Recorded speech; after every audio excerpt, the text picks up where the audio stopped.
people tell me that over the course of the last 5 years, Saudi has changed so much. Riyadh has changed so much from what it was. And I guess that ties into the theme of today's panel, which is about growth. So we're going to talk about growth in today's panel. I just want to go through a bit of housekeeping. If anyone is watching on live stream, or if you are indeed watching us here in the room, feel free to tweet or X or Threads or whichever social media platform you use. You can use hashtag #SpecialMeeting24 to talk about any of the panels that are taking place today. But of course, this panel in particular, feel free to tweet about it as well. So the title of today's panel is What Kind of Growth Do We Need? And I just want to give you a bit of context before we launch into the discussion. One pillar or guiding principle of this special meeting is how to foster inclusive growth. So there are 3 pillars. One of them is how do we encourage inclusive growth? Now, the World Economic Forum back in Davos launched an initiative, the Future of Growth Initiative, on how to incorporate other factors into a country's growth profile. So not just what you typically look at to analyze how a country is doing economically, but also including other factors like the country's ability to innovate, be sustainable, be inclusive, and be resilient. So I'm happy to say that Saadia Zahidi, who I think is in the room somewhere, the managing director from WEF, is going to tell us more about this initiative right at the end of our discussion today. So we're going to pencil in just a couple of minutes to go over this Future of Growth initiative. But for now, we're going to start off our discussion.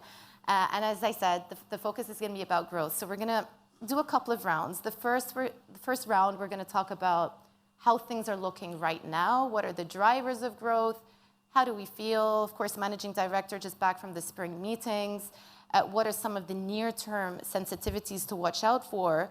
And then we're going to launch into a discussion about the evaluation of the medium-term trajectory, a further analysis on the composition of the type of growth that we want to see.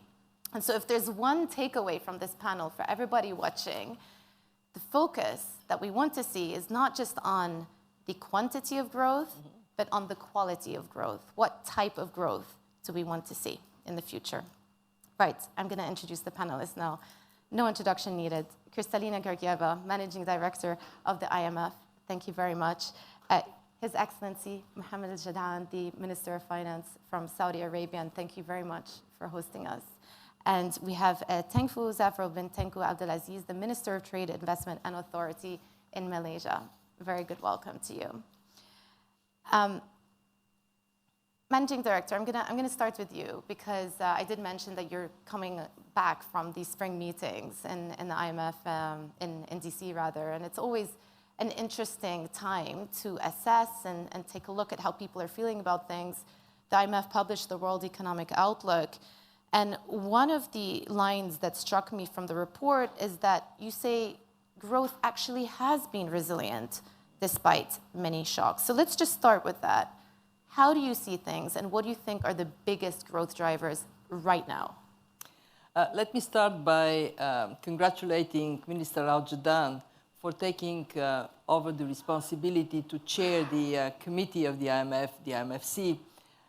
That was his first meeting in the chair, and may I say he was brilliant.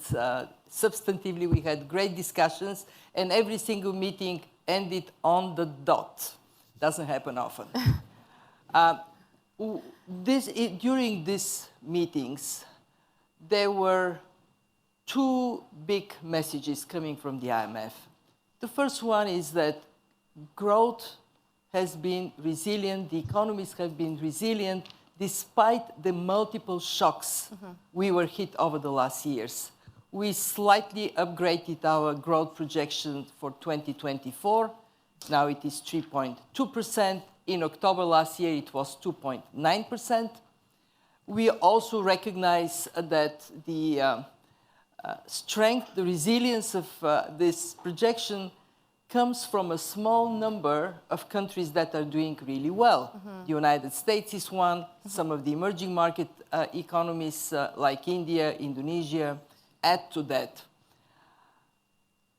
But the second big message from the meetings is that the divergence within country blocks and across country blocks and within countries is deepening.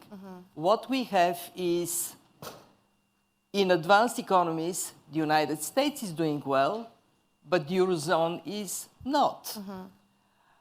Within the emerging market economies, I mentioned India, Indonesia, actually I look at Malaysia. These are countries that are doing well.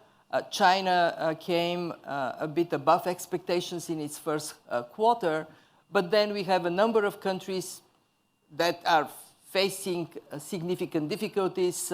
Just to mention some, like Pakistan. Egypt is doing now better, but Egypt is also faced with difficult environment. And then we have the toughest part of all, low-income countries falling dramatically behind.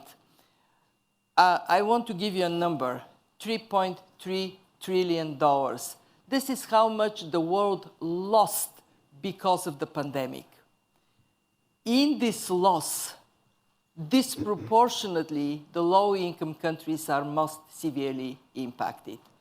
So when we look at the immediate priorities, there are three. One, get inflation in countries where it is still above target, down to target. Yes, we have achieved a lot in the fight against inflation. It is going down, down, but not yet gone. Second, focus on rebuilding fiscal buffers. What has happened over the last years is countries used all the ammunition they had because of COVID, then the war in Ukraine, then the cost of living crisis.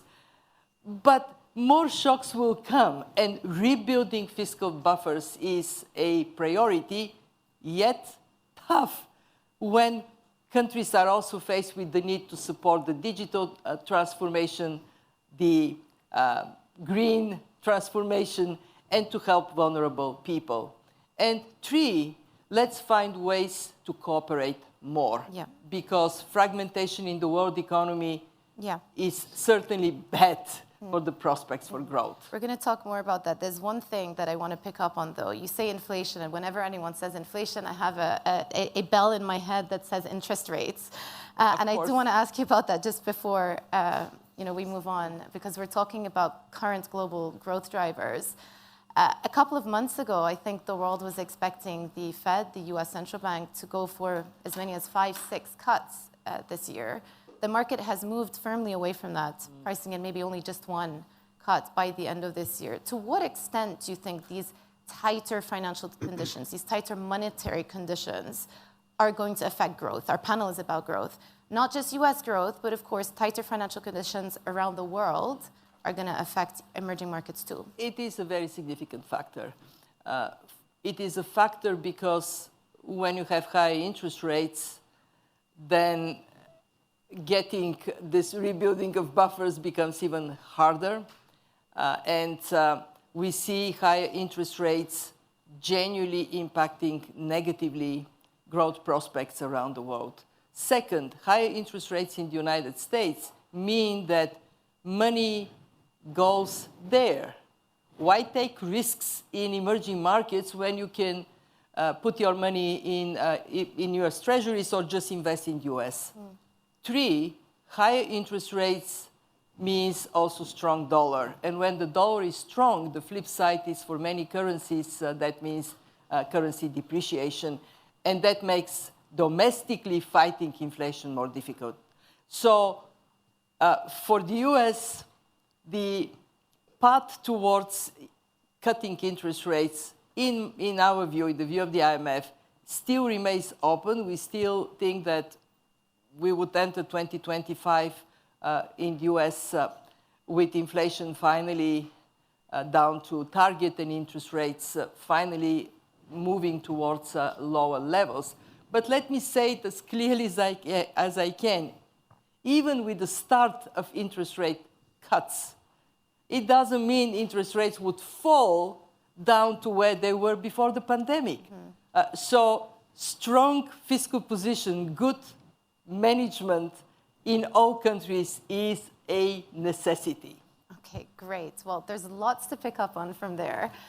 Your Excellency, maybe let me just... I thought we agreed you will ask them. Maybe I'm going to give you an open question just to start. I know you put together the budget for Saudi Arabia back in December, and you had your assessment of how you thought the growth outlook was going to pan out this year. We're a couple of months in. The IMF are saying that growth has been relatively resilient despite the shocks, but of course, beneath the surface, we're seeing some divergence. How do you see things versus where we were a few months ago? First of all, thank you very much for being here, and hopefully this will not be the last visit. So definitely not. And thank you, Kristalina, for being here also, and Mr. Aziz.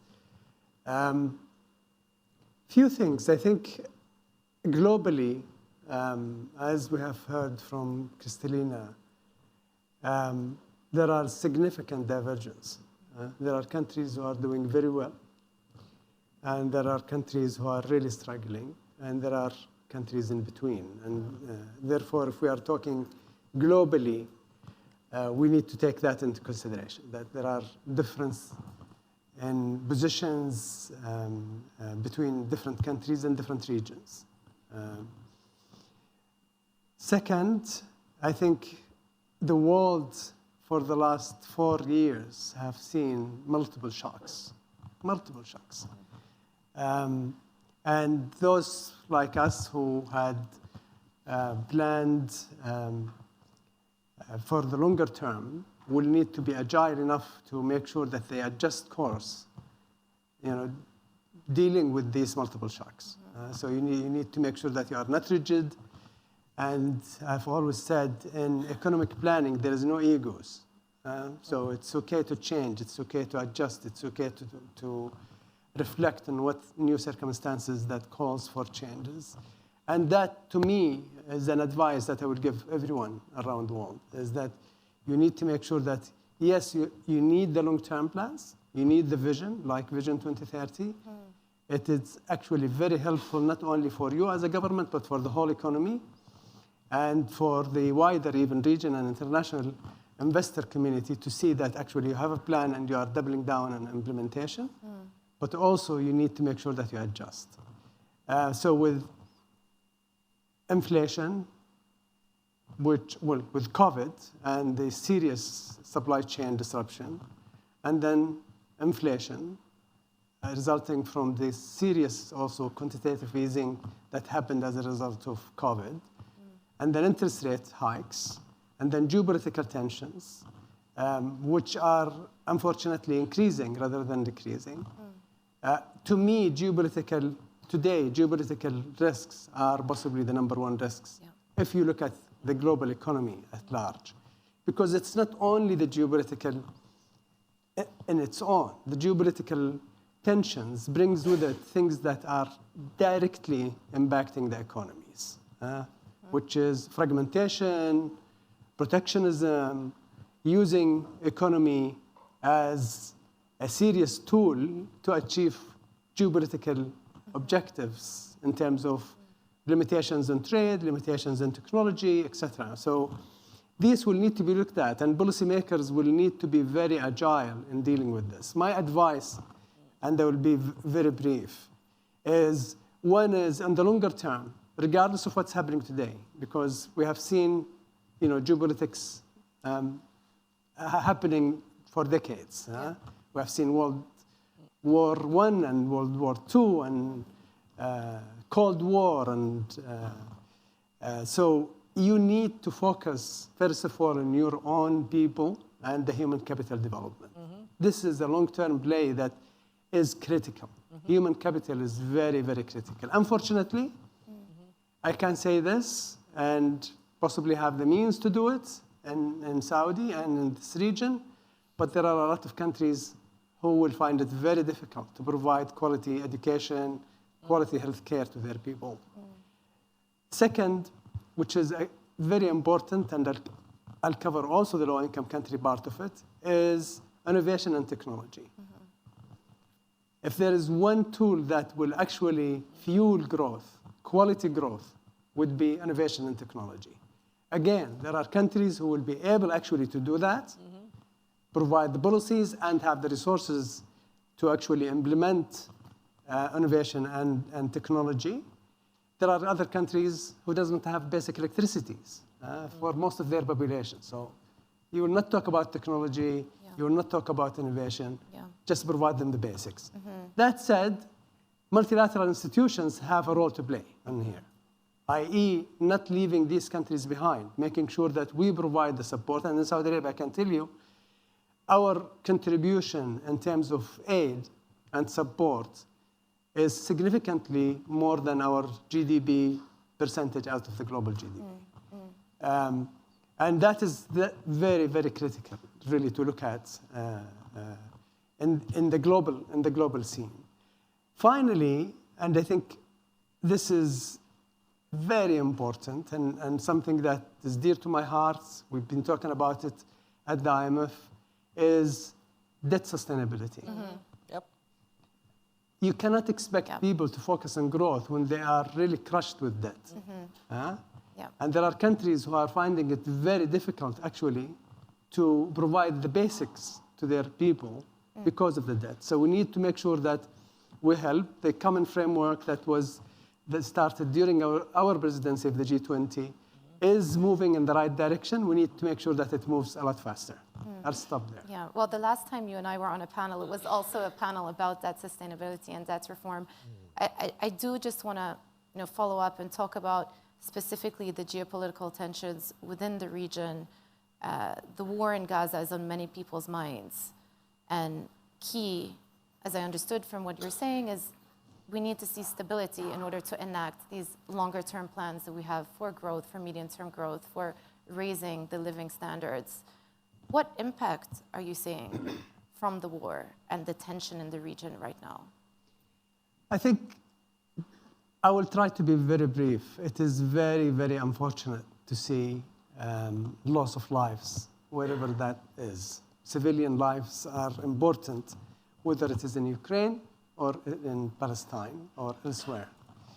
And therefore, when you have conflicts of this nature in your region, it puts a lot of pressure in the emotions, in the mood. And it is not secret that economy is impacted by the mood. Economy is impacted by perception, by sentiment. Second, I think cool-headed countries and leaders and people need to prevail. And you need to make sure that you actually de-escalate and do everything we can. In Saudi Arabia, I can tell you, for the last several years, we made it a very clear strategic objective that we de-escalate in the region. The region needs stability. The region needs really to focus on its people and its growth and its economy rather than really focusing on politics and conflicts. But overall, I am optimistic by nature, and I will continue to be. I think we need to work hard and push our friends and work with our allies around the world to bring more stability in this region, but also beyond. Minister, I'm going to turn to you. One of the, I guess, big downward surprises to growth last year was the faltering growth out of China, the property downturn, specific to China, but also affected the region as well. So from your standpoint, just give us a sense of how these past 12 to 18 months have played out and the somewhat disappointing post-COVID recovery that we got out of China. What impact has that had on the region? Well, first of all, I'd like to say thank you to Minister Al-Jadaan for hosting us here. It's been great so far. But let me just touch a bit first on the growth that we've been talking just now. Kristalina mentioned it. I think the Minister Al-Jadaan also mentioned it. For policymakers, it's actually very difficult to strike a balance between quantity growth and quality growth, right? And for us, we need to ensure that growth is sustainable, growth is inclusive, growth is equitable, and also growth is resilient. And because all these factors will ensure there will be global prosperity and global stability, and we touched on that, right? So for the region, for Southeast Asia, if you look at Southeast Asia, it has been a net beneficiary in the last couple of years. In fact, the last 4 years, you've seen FDI doubling because of the flows. I mean, why? Perhaps it started with COVID. There was concern about supply chain resiliency, supply chain security, and then there's issue that you just mentioned about China, the strategy of companies, strategies of industries where there's the China plus one, and we've seen that as well. And ASEAN being very neutral in many of its position, has been attractive for many institutions and companies to relook at strengthening their supply chain. Right? So for ASEAN, it's just to give you a perspective of ASEAN, and Malaysia, of course, is one of them.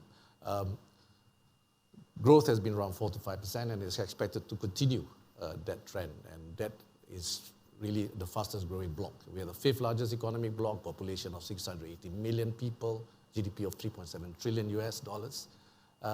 And we, as a member of ASEAN, also recognize the importance of the growth to be inclusive. Right? So one growth of one ASEAN nation should not be at the expense of another.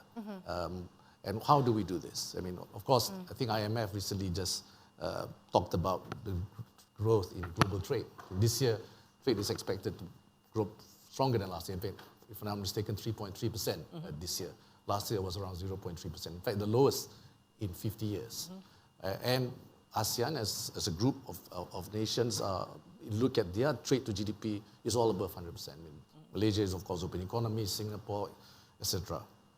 So we are in the right position to leverage and, well, opportunistic in a way, to ensure that we ride on this. So back to the question with China. Right? China is ASEAN's largest trading partner.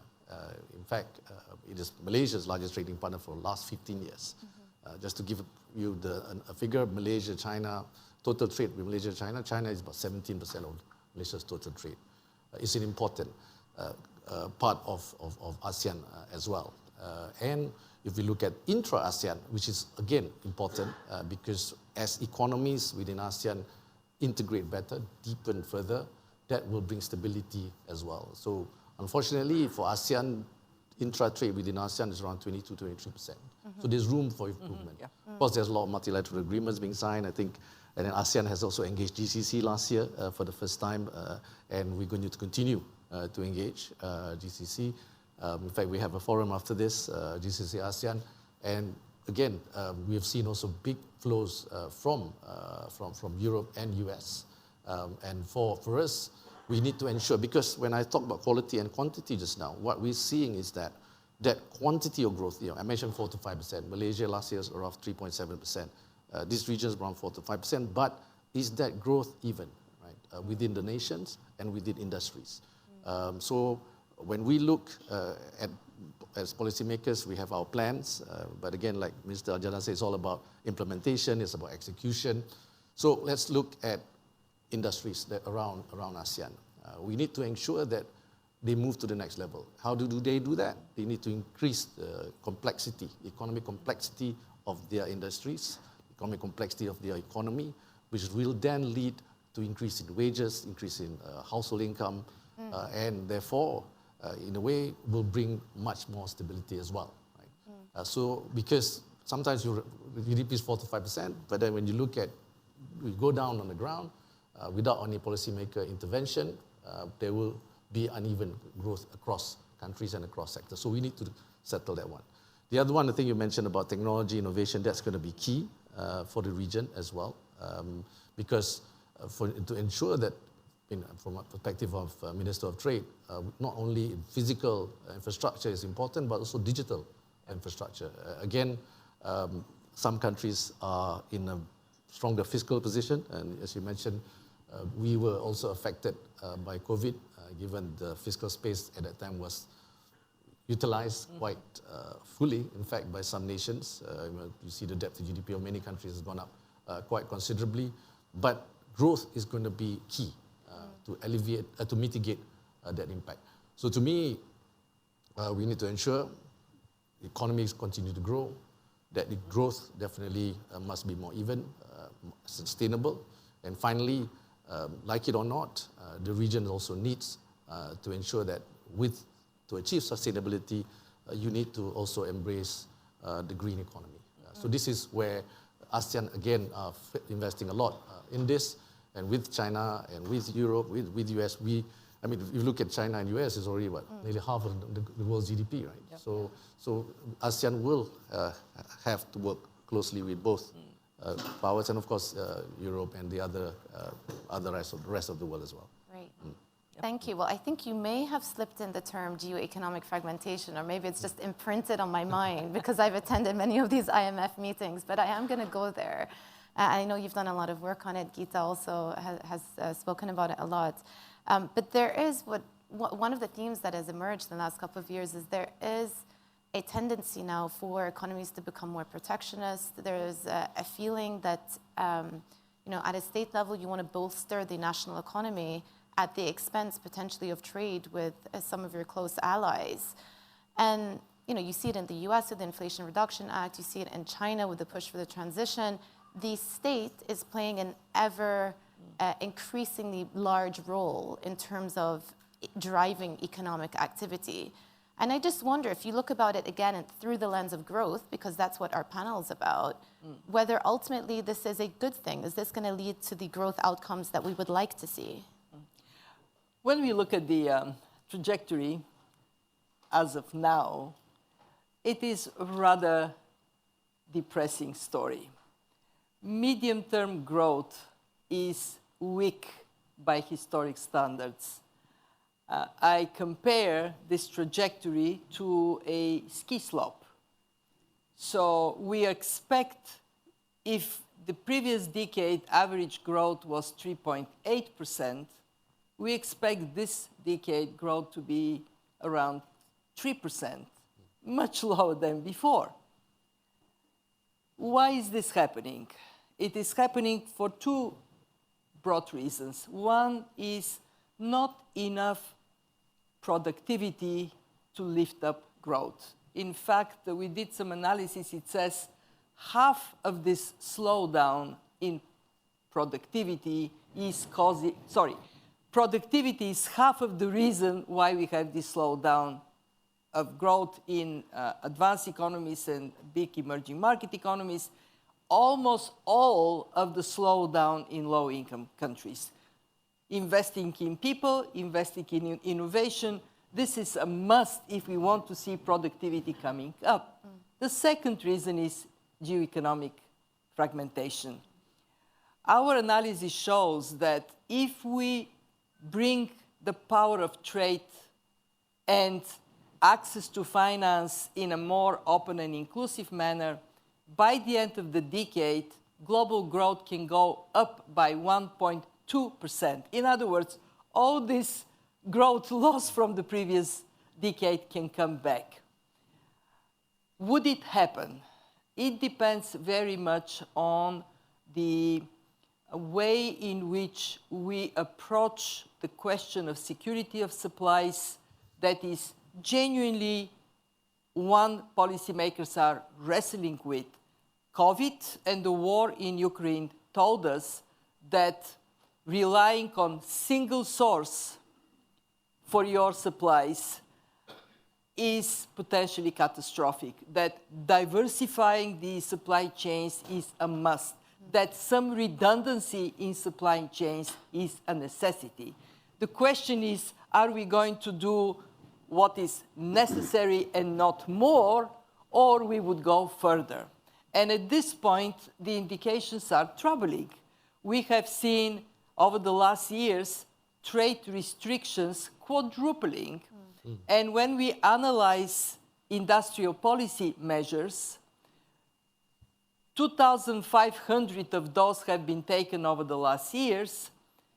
17% of them are trade disrupting, negative for trade measures. So we have industrial policy that may be justified because you want to accelerate decarbonization. That was the logic behind some of the measures today, yes. But are you doing it wisely? And the jury is not out. The jury has pronounced itself. We're going too far in that direction. So what do we do at the IMF? What we are doing is we are providing the analytical underpinning for decisions that would strengthen supply chains, that would bring some of the benefits of industrial policy. Let's remember, industrial policy is justified when there are market failures, and the state steps forward to correct them. But please don't do more than it is necessary. Why? Because then what we end up with is misallocation of resources, of capital and labor. And when that happens, guess what? We're poorer. So I appeal to rational decision-making that recognizes no more we can bring that notion of just in time as the only one. No more we can look only at cost considerations when we design supply chains. But don't go overboard. Don't throw this beautiful trade baby with the bath water. Mana, may I comment? I think this is actually very critical. Two things actually to note. One is there is a very heavy price for fragmentation that is going to be paid by everybody around the world, which is inflation. Fragmentation means redundancy, means Higher inefficiency, which means higher cost. So it's not about competitiveness and who's the cheapest will be provided to the world, but rather really through protectionism, you will get actually more expensive, more inefficient industries being protected, which means really inflation. Yeah. And then you get into this vicious cycle. The second is, obviously we need, as Kristalina said, we need to de-risk, the supply chain, but then there is a big difference between de-risking supply chain and then using it as a geopolitical tool, really, to hurt your opponents. I've said in the previous WEF meeting, and I think in our IMF Marrakesh meeting, that I was, and I have continued to be optimist. I think countries are feeling the pain of actually fragmentation. I hope wisdom would prevail and they will correct course, because unfortunately what we are seeing even until today, as we speak, more negative actions being taken that are really not economically driven to de-risk, but rather driven by politics. I want to ask you a Saudi-specific question, because we're here, we talk about the Saudi 2030 vision, and of course that's a very good example of a medium-term growth plan. And a big part of that, the pillar, is bolstering the non-oil economy. And if you look at the numbers last year, of course, Saudi Arabia went through a challenging year economically, but the non-oil sector was the outperformer versus the oil sector. Have you had to reassess the medium-term plans because of the factors that we were talking about earlier? And you said, there's no ego with your planning. When the facts change, you obviously have to change your plans as well. Have you had to, say, mark to market your expectations of what you can achieve with the Saudi 2030 vision? The short answer is absolutely yes, but let me just clarify two things that are very important. Vision 2030 is about actually the non-oil GDP. And to the point of His Excellency about quality and quantity, Saudi Arabia is able, and was able last year, to make the growth 10% GDP. Literally. And I'm not exaggerating, okay? We produce 9 million barrels a day of oil last year. We could have actually put the accelerator on and produce 10. That will give us about 8% GDP growth. And we could have even accelerated more and produced 11. And that will give us 15% GDP growth. And if we wanted to accelerate more, we have the capacity to produce 12. 12, that's the maximum. And that will give us 25%. And I can make this year-on-year 10% for the next 5 years. But this is not a quality growth. This is quantity growth. Okay? What is important for us is the non-oil GDP. The non-oil GDP has actually, even last year, when we saw our GDP, total GDP, almost flat, almost zero, actually non-oil GDP grew at 4.4%, which is very healthy compared to the world. So that is really the focus. Vision 2030 about empowering private sector, which is a point I missed on the first point you asked. Private sector enablement is key in any plans that you put forward. The government role is to be out of business. The government role is to make policies to enable the private sector, but not to actually do the business. It's the private sector business. And if you are able to do the right policy structure, you will enable the private sector, you will actually have sustainable, more inclusive growth. That's what Vision 2030 about, and I can tell you halfway now, we are actually very pleased. We are not complacent, but we are very pleased with what was achieved. And I think the report was, the half journey report was announced yesterday or the day before, where actually 87% of the targets are on track. A lot of targets have been over-delivered.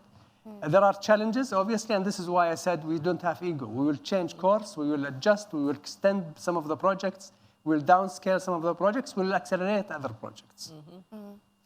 Well, we don't want you out of business because then I won't be able to talk to you. He will be then doing the business bonus, of government. Exactly. Facilitate private sector's growth. Absolutely. Can I expand a bit about Of course. what Kristalina said about trade? Because I was in Abu Dhabi, the MC13, the WTO meeting.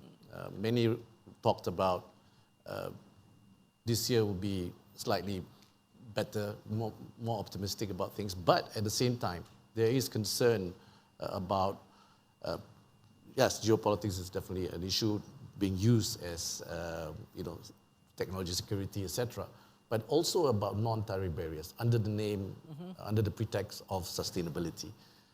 There will be socio-economic impact if that transition towards sustainability using trade parameters where, for example, a country that may not be ready to meet the conditions of sustainability through capacity issues, not just monetary issues, but you need capacity building at the same time, then you will see that growth that we're talking about today will not be an inclusive one. So I think when, for Malaysia, we have 14 bilateral and multilateral FTAs. So we are, in many of those discussions, and we are seeing that sometimes we need to be very careful. You talk about, yes, supply chain resiliency, supply chain security, and therefore you have in fact, sometimes very explicitly trade barriers, but the non-trade barriers also increasing, right? And this will affect the quality of growth that we want to see, because we are seeing more and more countries, especially developing countries and LDCs as well, are finding it difficult to meet those standards, and it will have an impact to them. I'm not saying that they shouldn't aspire to meet, but I think the transition to meet that standards has to be done equitably. And you need, again, the more developed nations to be also participating in this. Yeah. I've got a couple of minutes before... Just one addition to that point. It is a slippery slope. Once a measure is taken by one country, history says 75% probability, reciprocity from other countries. So where do we end? In a very bad place. Final question that I'm going to put to both of you, because I know this is a subject close to your heart.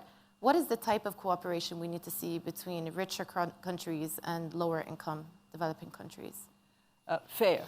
And that means poor countries also have to do their part. They need to collect taxes, they need to fight corruption, they need to improve the quality of spending, they need to demonstrate that they are committed to their own people. And the response must be that they get a huge deal of international support in debt restructuring, in helping them to meet their financial needs with support from outside. It is genuinely the moment to recognize that we are in this small boat called world together. And we cannot say, the rich countries cannot say to the poor, oh, you know what, your side of the boat is leaking. We would all sink. Well said, Kristalina. I would not have said it better. I think few things. One is there is a promising, I can tell you, there is actually a promising trajectory in empowering multilateral development institutions like the IMF and the World Bank. And what is even more interesting and helpful is there is a significantly better coordination and cooperation between them. And I've seen it firsthand recently, where they actually almost have a task force collectively to help individual countries that are in need. And I've said this before, and I will repeat it again. Without an extensive reform, without countries who are recipients of the support doing their part, as Kristalina said, I think we will just be putting good money after bad. So we need to make sure that we encourage them, not only with providing financial support, but also technical support and making sure that we develop their own people to actually do the right thing. Second, I think this is very important. We should avoid forcing them to make a choice between, two countries or two groups of countries. I think it is very difficult to go to Africa and say, listen, if you want us to help you, you need to stop dealing with China. Or if you want us to help you, you need to stop dealing with the G7 or the US. That is not a fair choice to put before them, because they need all the help they can, whether it is from the south or whether from north. And I think we are seeing actually a better way of approaching this now, although I think we can look for more. Yeah. Well, that's a good place to leave it. We've gone through a lot already on this panel about the now, the future, geoeconomic fragmentation, some of the barriers that are going up. I think we all agree that too many barriers is not a good thing, could be inflationary, and the importance of cooperation. I started off this panel by saying that we're going to end with a couple of minutes from Saadia Zahidi, who's the Managing Director of the World Economic Forum, to talk us through the initiative, the Future of Growth initiative. But before we do that, I just want to thank the panelists so much. I really enjoyed this discussion. Thank you, Managing Director. Your Excellencies, really appreciate it. Saadia, the floor is yours. Thank you very much, Joumanna, and thank you so much to all the panelists for this very rich discussion, and really the right one to get us started for the next 2 days of conversation here in Riyadh. We kicked off in Davos the Future of Growth initiative. It's a 2-year set of work, and there are 3 ways that we invite you to get involved. One is the data that is helping provide a dashboard for countries to look at both quantity and quality measures. You can download that here in this room and continue to stay involved in that conversation. No data is perfect, but we're trying to get that conversation started.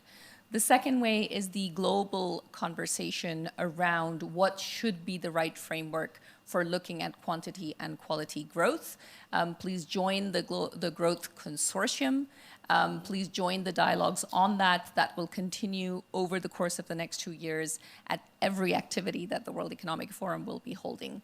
And then the third way is country-level dialogues, because there is an element of that that has to be customized, and we will be kicking off with at least 5 countries this year, country-specific dialogues, and more to come over the course of the next year. So thank you again to all the panelists for the conversation, and please join this 2-year initiative.